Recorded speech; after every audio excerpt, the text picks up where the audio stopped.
Saudara, kita akan renungkan 1 Tesalonika 3 ayat 9 sampai 13. Demikian firman Tuhan. Sebab ucapan syukur apakah yang dapat kami persembahkan kepada Allah atas segala sukacita yang kami peroleh karena kamu di hadapan Allah kita? Siang malam kami berdoa dengan sungguh-sungguh supaya kita bertemu muka dengan muka dan menambahkan apa yang masih kurang pada imanmu. Kiranya Dia Allah dan Bapa kita dan Yesus Tuhan kita membukakan bagi kami jalan kepadamu. Kiranya Tuhan menjadikan kamu bertambah-tambah dan berkelimpahan dalam kasih seorang terhadap yang lain dan terhadap semua orang, sama seperti kami juga mengasihi kamu. Kiranya Dia menguatkan hatimu supaya tak bercacat dan kudus di hadapan Allah dan Bapa kita pada waktu kedatangan Yesus Tuhan kita dengan semua orang kudusnya. Shalom semuanya. Hari ini kita mulai dengan Minggu Advent. Temanya ada tanda-tanda kedatangannya. Maka berjaga-jagalah. Boleh salam kiri kanan bilang selamat memasuki Advent.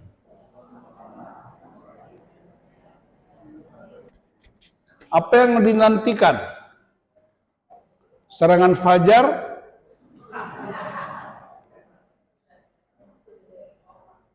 menantikan gaji naik, menantikan transferan. Jadi menanti itu dalam berbagai aspek. Dan salah satu ciri orang yang menanti adalah sabar. Rasul Paulus dengan rasul-rasul, mereka bersukacita karena pertumbuhan iman jemaat di Tesalonika. Padahal jemaat ini mengalami berbagai macam penganiayaan.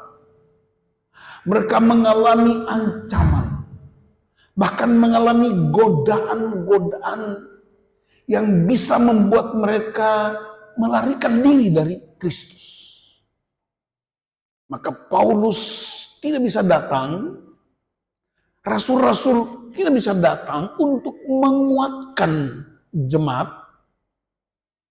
Maka mereka mengutus Timotius, murid yang dilatih oleh Paulus. Ini tanda peringatan buat gereja modern, termasuk GKPO Halim. Banyak orang backstreet, banyak orang tinggalkan Tuhan, banyak orang hidupnya tidak benar lagi, karena kita pikir udah jadi Kristen cukup. Kita pikir dengan firman hari Minggu cukup. Ayat ini mengingatkan, mesti ada perkunjungan, mesti ada visitasi, mesti ada pengajaran terus menerus. Mengapa?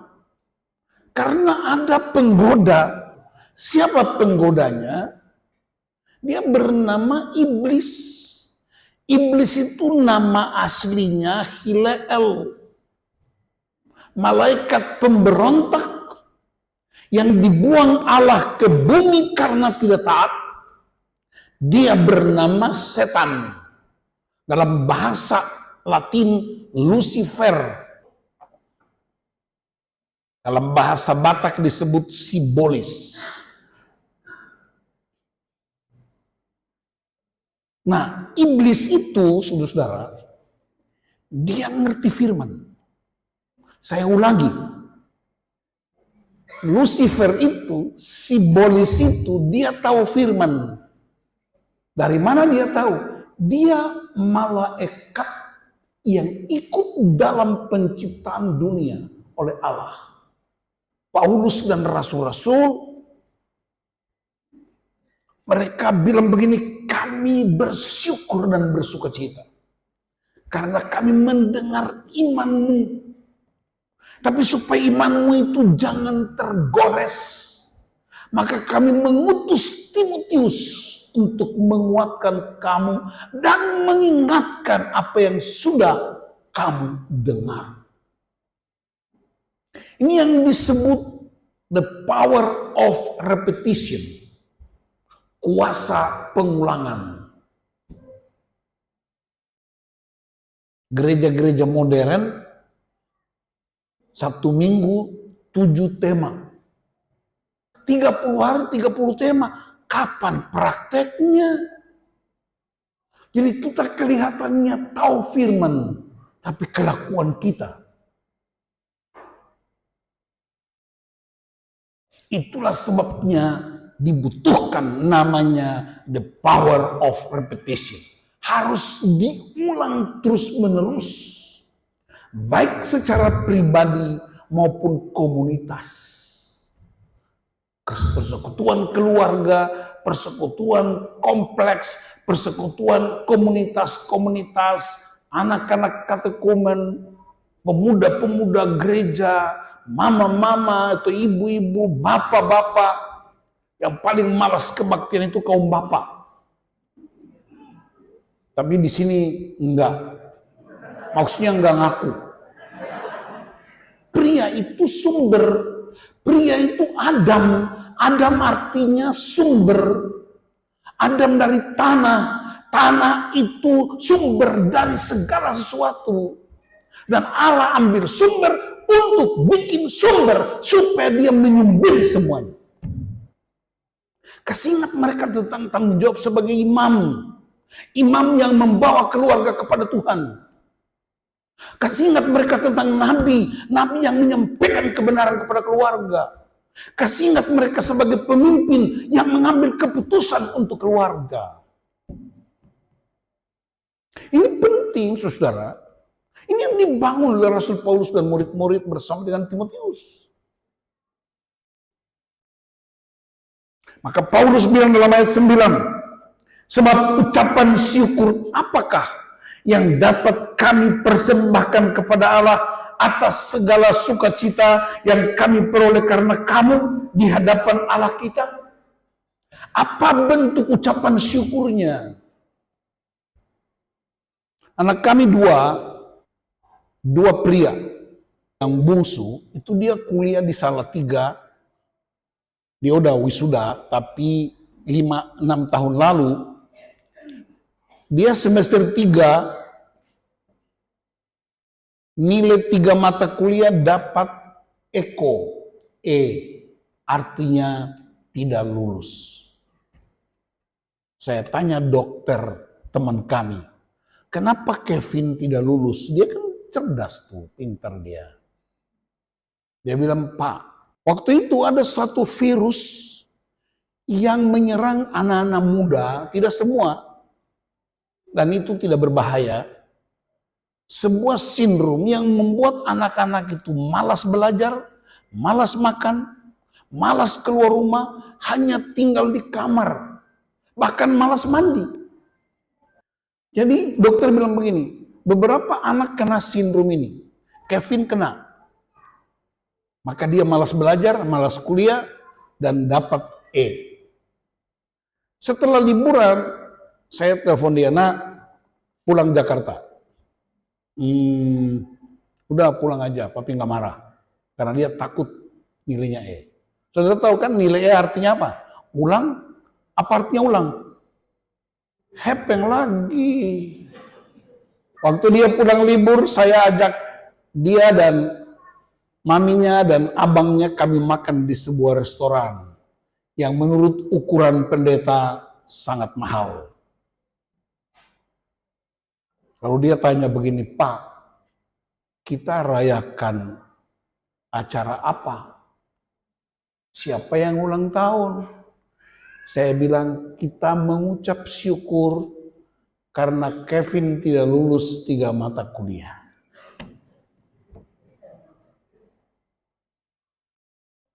Biasanya kalau saya diundang, bersyukur anak lulus, anak wisuda, anak menikah, anak lahir, ulang tahun Bapak Ibu. Kali ini kami bersyukur karena Kevin tidak lulus 3 mata kuliah. Saya lihat dia makan, saya lihat matanya merah. Saya bilang mau tambah nggak? Nggak usah Pak. Dan kami nggak pernah bicarakan. 1 minggu kemudian dia kembali ke Salatiga di UKSW. Setelah habis semester dia kirim hasil semesteran. 3 mata kuliah itu nilainya A, AB, A. Haleluya. Kuasa ucapan syukur.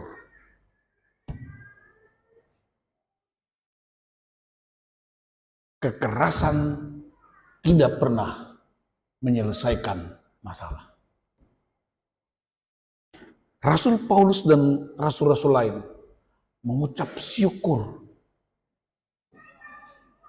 Orang yang tahu mengucap syukur adalah orang yang sadar bahwa hidupnya bergantung sepenuhnya kepada otoritas Tuhan. Orang yang tahu mengucap syukur, orang yang sadar bahwa Tuhan yang mengendalikan segala sesuatu. Kita sudah berjuang. Bapak-bapak berjuang siang dan malam. Ibu-ibu berjuang siang dan malam.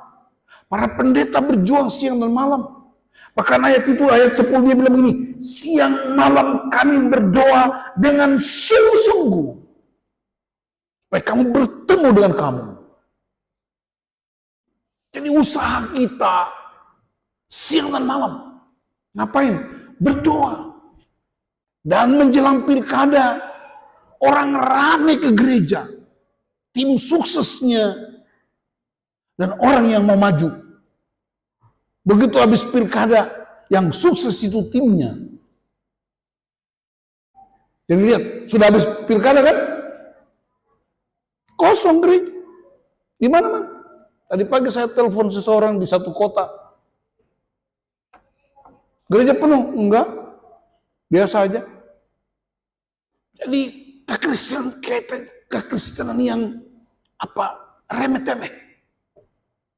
Yang tidak berkualitas. Karena hidup kita bergantung pada jabatan, hidup kita bergantung pada harta kekayaan, pada uang. Dan ada teman saya bilang, Pak Pendeta kami sedang duduk tunggu. Tunggu apa? Serangan fajar. Itu sudah jadi gaya hidup. Peradaban yang sangat rendah. Dan yang bikin saya sangat sedih ialah banyak hamba Tuhan, banyak anak-anak Tuhan yang ikut terlibat dalam permainan semacam itu. Sampai di tingkat itu, saya mendengar nasihat Rasul Paulus. Kami tidak jemu-jemu berdoa. Siang dan malam kami berdoa. Ada waktu Tuhan. Jadi saudara, menanti kedatangan Kristus untuk kedua kalinya, berarti apa? Terus menerus tekun dengan doa dan firman Allah. Karena setiap saat Anda bisa jatuh. Setiap saat Anda bisa disesatkan. Setiap saat Anda bisa meninggalkan iman. Maka dia bilang berjaga-jagalah, artinya tekun dengan firman. Berjaga-jaga artinya berdoa terus-menerus. Bukan berdoa oleh karena kita sukses, sukacita. Tapi berdoa juga karena kita sedang menghadapi ancaman-ancaman yang amat serius. Dan beberapa hamba Tuhan bilang, tanda kedatangan Kristus sudah nyata. Apa itu? Gempa bumi katanya. Badai, ada kapal tenggelam, ada suami istri cerai, ada anak-anak tinggalkan Tuhan. Saya bilang tidak. Itu hanya awal. Tapi perhatikan baik-baik apa kata Yesus. Injil kerajaan Allah harus didengar segala suku bangsa, baru tiba kesudahan. Kalau tanda-tanda alam, sudah banyak peristiwa yang terjadi, kenapa Yesus nggak datang? Ada gempa bumi di mana-mana, ada tanah bergerak di Palu, ada di Wasior di Papua Barat, banjir yang mematikan, tsunami di Aceh, tsunami di Sumatera Barat. Kenapa Yesus nggak datang? Yesus baru datang ketika Injil kerajaan Allah didengar segala suku bangsa. Dan masih banyak suku yang belum dengar firman Tuhan. Salah satu suku baru yang lagi muncul dan ngetren, namanya suku milenial. Dan suku ini tidak mau lagi dengar orang tua karena dianggap ketinggalan zaman. Suku ini suka-suka. Suku ini bebas. Dan kalau mereka tidak dididik firman Tuhan di rumah, mereka akan menjadi problem baru dalam pertumbuhan iman Kristen. Tapi lihat, anggaran kita habis dalam pilkada triliunan. Apakah ada anggaran triliunan buat memberitakan Injil kerajaan Allah? Berapa banyak waktu kita habis di rumah-rumah kopi untuk membahas bagaimana strategi memenangkan pilkada? Tapi apakah kita pernah duduk untuk bicarakan bagaimana strategi membuat orang bertobat terima Tuhan Yesus? Itu yang disebut berjaga-jaga. Rasul Paulus dan para hamba Tuhan akan berkata, kami bersuka cita karena mendengar imanmu. Sekalipun ada serangan fajar, kamu tidak terima. Imanmu tidak terjual, integritasmu tidak diberikan. Hargamu mahal, hargamu, darahku tertumpah di Bethlehem. Waktu aku lahir, anak-anak darahnya tertumpah. Hargamu, aku disalibkan di Golgota dan darah itu tertumpah. Kenapa kamu memperjualkan integritasmu hanya demi sembako, hanya demi jabatan? Bukankah itu yang Paulus mau katakan dalam masa penantian ini? Kebenaran harus disampaikan. Amin. Jadi yang sudah terima sembako minta ampun sama Tuhan gara-gara memilih, karena Anda makan makanan haram, memberi makan kepada keluarga dengan cara-cara yang tidak benar, Tuhan tidak suka. Gereja mesti punya integritas, kebebasan memilih, yes, tapi aku tidak bisa dibeli dengan cara apapun. Maka kami bersuka cita siang dan malam, hamba-hamba Tuhan berlutut di gereja. Majelis-majelis akan rapat sampai tengah-tengah malam. Pulang istri udah tidur, pulang suami udah tidur. Semua kita jalan hanya supaya satu, imanmu tetap teguh. Waktu Yesus lahir, sorga dikosongkan oleh malaikat, turun di padang Efrata. Kemuliaan bagi Allah di tempat yang maha tinggi. Paduan suara massal. Siapa penonton konser itu? Gembala-gembala yang bau domba, bau panas, bau padang gurun. Mereka bukan orang-orang yang berjas. Mereka bukan orang-orang yang punya jabatan. Mereka yang tiap hari mengurusi domba-domba di padang Efrata. Kenapa waktu Yesus lahir, malaikat menyapa para gembala? Kenapa dia enggak menyapa para ahli Taurat? Kenapa dia tidak menyapa raja-raja? Kenapa dia tidak menyapa wali kota? Kenapa dia tidak menyapa para imam?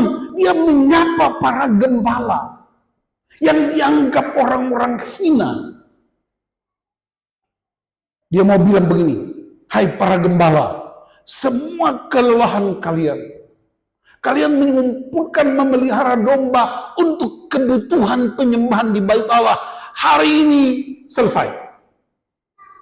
Kenapa selesai? Anak domba Allah sudah lahir. Mereka tinggalkan semuanya, lari menuju ke Bethlehem. Dia meninggalkan semuanya. Sukacita gempar.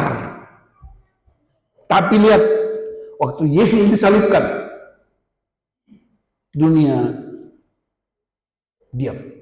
Sorga pun diam. Orang Ambon bilang, jangkrik juga sembunyi. Karena Yesus tergantung. Tiba-tiba muncul satu perkataan. Ya Bapa, ampunilah mereka.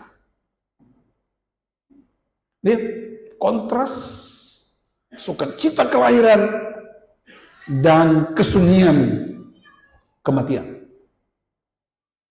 Itu yang kemudian disebut sebagai jembatan anugerah Allah menghubungkan sorga dan bumi. Itulah alasan kita beribadah. Itulah alasan kita menjadi orang percaya.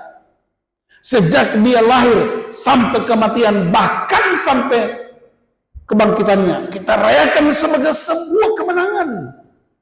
Dan untuk menantikan kehadiran dia, saya pernah aktivis mahasiswa, saya pernah tinggal di beberapa daerah, dan saya tahu kalau presiden berkunjung bukan main persiapan. Gubernur datang ke sebuah kabupaten bukan main persiapan. Bupati pergi ke kecamatan bukan main persiapan. Camat datang ke desa, hebat sekali persiapan. Saya pernah lihat semua karena saya lahir di desa, bapak saya pendeta di desa. Kalau ketua kelas berkunjung, ibu-ibu mulai siap untuk masak. Hanya tamunya cuma satu, tapi masak satu kampung. Wali kota datang, semua persiapan. Persiapan untuk menanti orang yang habis jabatan mati ya. Mati karena udah tua, mati karena sakit. Memang presiden nggak akan mati. Memang bupati, gubernur nggak akan mati. Mereka akan mati kapan? Waktu Tuhan. Apakah dia sakit atau dia celaka, kita tidak tahu. Tapi Yesus yang lahir demi dalam selama kita. Dia menderita untuk kita. Dia mati untuk kita. Dia naik ke surga mempersiapkan tempat. Dan dia bilang, aku akan datang. Kok biasa-biasa aja tuh? Kebaktinya suka-suka aja. Persembahannya juga cuma 2.000. Paling banyak 5.000. Ini nggak ada progres kekristenan kita. Nah, Paulus ajarkan itu kepada jemaat di Tesalonika. Diajarkan kepada Timotius, ajar kepada hamba-hamba Tuhan. Bapak saya ajarkan, jangan kamu euforia cuma Natal, jangan cuma euforia pada waktu Paskah. Setiap hari engkau harus euforia dengan Kristus, karena dia bukan mati hanya untuk Natal dan Paskah, dia mati untuk Anda setiap hari. Kapan Yesus lahir? Mari kita buka Lukas 2 ayat 11.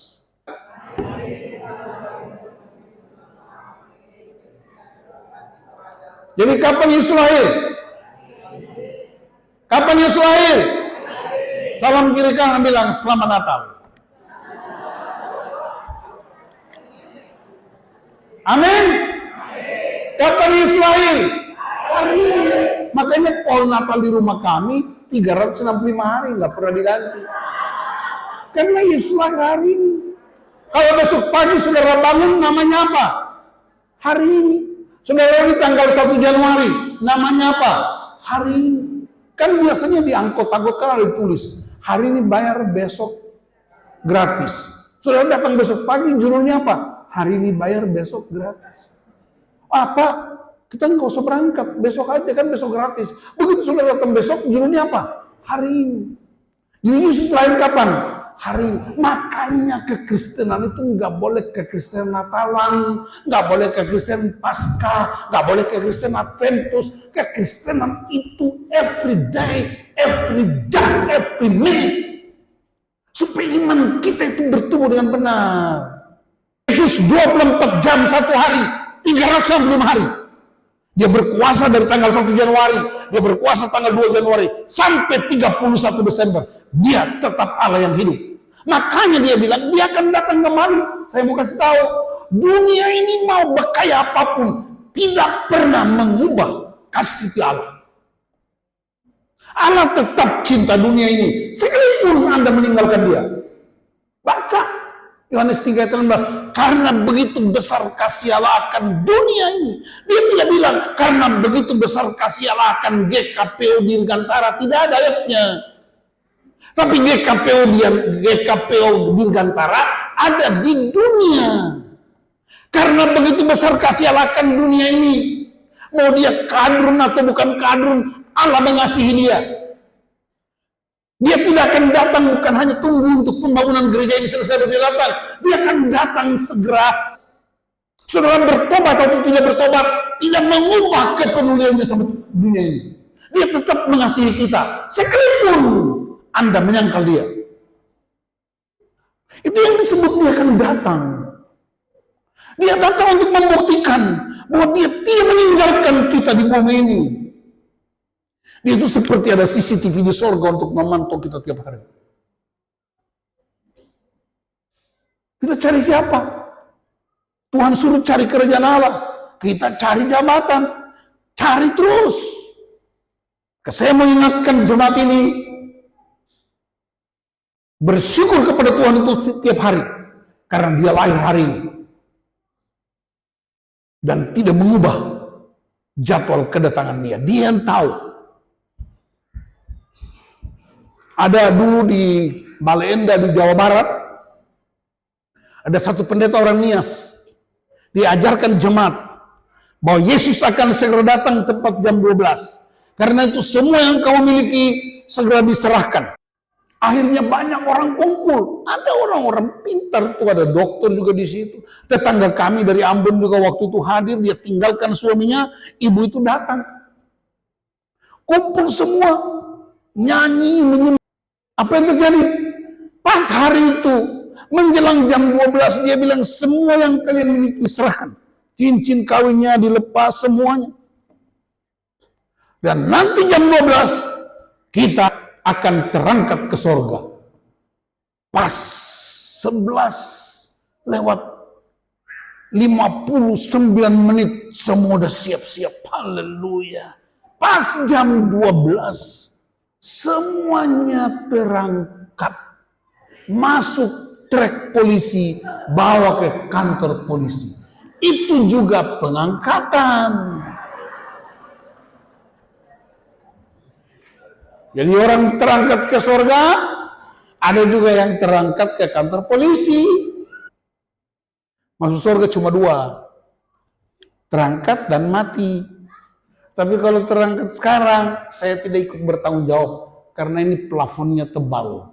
Nanti kok jatuh lagi. Apalagi yang botak-botak nanti luka semua kepala. Yang kedua, cara masuk surga, mati. Cuma jangan mati sekarang. Karena tadi saya baca di sana, tidak ada anggaran kematian hari ini buat mereka yang mau masuk surga. Kalau begitu apa? Jangan mimpi surga, itu urusan Tuhan. Kita mimpi bagaimana surga terjadi di bumi. Itu sebabnya Yesus bilang, datanglah kerajaanmu, jadilah kehendakmu di bumi seperti di. Datangkan surga ke rumah kita. Datangkan surga ke gereja kita. Datangkan surga ke dalam mobil kita. Datangkan surga ke ruang-ruang belajar anak-anak kita. Yesus pemilik surga. Dia berotoritas 24 jam satu hari dalam hidup kita. Itulah sebabnya saya berdoa supaya jemaat GKPO Dirgantara ubah cara pandang. Cara menanti kedatangan Tuhan lebih heboh dari cara menanti yang lain. Tuhan Yesus memberkati kita. Amin.